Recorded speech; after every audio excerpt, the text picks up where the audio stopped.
CJP സമരത്തിന് ഐക്യദാർഢ്യം പ്രഖ്യാപിച്ച തന്റെ പേരിൽ കേരളത്തിലെടുത്ത കേസുകൾ പിൻവലിക്കണമെന്നാവശ്യപ്പെട്ട് രജിസ്റ്റർ ചെയ്ത കേസുകൾ പിൻവലിക്കണമെന്നാവശ്യപ്പെട്ടുകൊണ്ട് പ്രതിപക്ഷ നേതാവ് മുഖ്യമന്ത്രിക്ക് കത്തയച്ചു.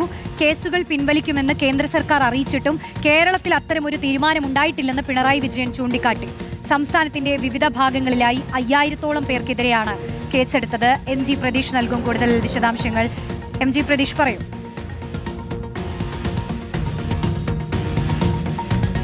റോഷ്നി, CJP സമരത്തിന് ഐക്യദാർഢ്യം പ്രഖ്യാപിച്ചുകൊണ്ട് സംസ്ഥാനത്തിന്റെ വിവിധ ഭാഗങ്ങളിൽ വലിയ പ്രതിഷേധ പരിപാടികൾ നടന്നിരുന്നു. തിരുവനന്തപുരം മുതൽ കാസർഗോഡ് വരെയുള്ള ജില്ലകളിൽ ഐക്യദാർഢ്യം പ്രഖ്യാപിച്ചുകൊണ്ട് യുവജന സംഘടനകളുടെയും സാംസ്കാരിക സംഘടനകളുടെയും നേതൃത്വത്തിലായിരുന്നു പ്രതിഷേധ സമരവും ഐക്യദാർഢ്യ സദസ്സും നടന്നത്. ഈ പ്രതിഷേധ പരിപാടിക്കെതിരെ പോലീസ് നിരവധി കേസുകൾ രജിസ്റ്റർ ചെയ്തിരുന്നു. ഈ കേസുകൾ പിൻവലിക്കണം എന്നാവശ്യപ്പെട്ടുകൊണ്ടാണ് പ്രതിപക്ഷ നേതാവ് പിണറായി വിജയൻ ഇപ്പോൾ മുഖ്യമന്ത്രി VD സതീശന് കത്തയച്ചിരിക്കുന്നത്.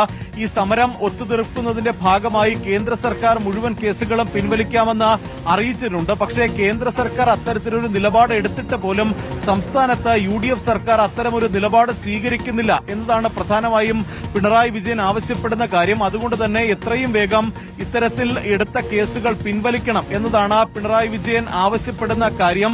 വിദ്യാർത്ഥികൾക്കും സാംസ്കാരിക പ്രവർത്തകർക്കും ഉൾപ്പെടെയുള്ളവർക്കെതിരെ കേസുകൾ രജിസ്റ്റർ ചെയ്തിട്ടുണ്ട്. ഏകദേശം 5000-ഓളം കേസുകൾ സംസ്ഥാനത്ത് CJP സമരത്തിന് ഐക്യദാർഢ്യം പ്രഖ്യാപിച്ചതിന് രജിസ്റ്റർ ചെയ്തിട്ടുണ്ട് എന്നതാണ് പ്രതിപക്ഷ നേതാവ് അറിയിച്ചിരിക്കുന്ന കാര്യം. അതുകൊണ്ട് തന്നെ അക്കാര്യത്തിൽ സർക്കാർ അടിയന്തരമായി ഒരു നിലപാട് സ്വീകരിക്കണമെന്നും അത്തരമെടുത്ത കേസുകൾ പിൻവലിക്കണം എന്നുമാണ് പത്രക്കുറിപ്പിലൂടെ പിണറായി വിജയൻ ഇപ്പോൾ അറിയിച്ചിരിക്കുന്നത്. റോഷ്നി, ശരി, കേരളത്തിൽ എന്തുകൊണ്ട് കേസുകൾ പിൻവലിക്കുന്നില്ല എന്നുള്ളതാണ് പ്രതിപക്ഷ നേതാവിന്റെ ചോദ്യം.